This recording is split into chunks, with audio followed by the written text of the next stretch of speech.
Это карта Сирии. Зеленый участок, провинция Идлиб. Одна из последних территорий, которая не под контролем сирийской армии. Сейчас там находятся силы оппозиции и исламские вооруженные группировки.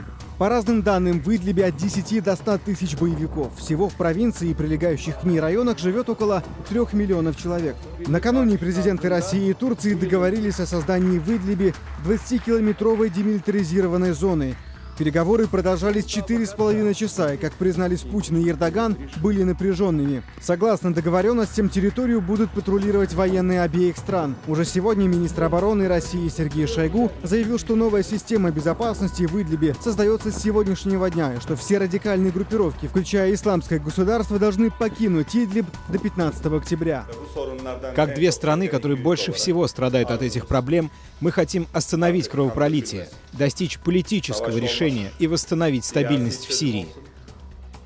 Светло-зеленым цветом выделен север страны, который контролируют турецкие войска в рамках операции «Ефратский щит» и «Оливковая ветвь». Таким образом, Турция защищает свои границы и воюет с курдскими боевиками, которые, по мнению Анкары, поддерживают рабочую партию Курдистана. Ее признали террористической в Турции, странах ЕС и США.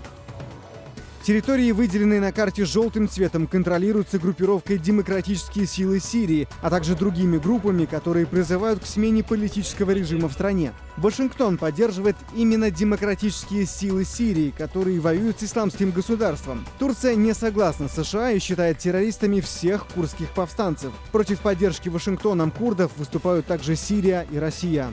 Правительственные войска Башара Асада сейчас занимают основную территорию Сирии. Она выделена розовым цветом. Войска Асада с воздуха поддерживает российская авиация, расположенная на базе в Латакии.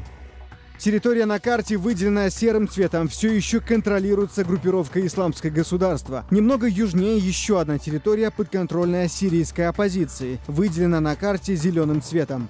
Синим цветом на карте изображены Голландские высоты. Эта территория подконтрольна Израилю. Сайхан Цинцаев. Настоящее время.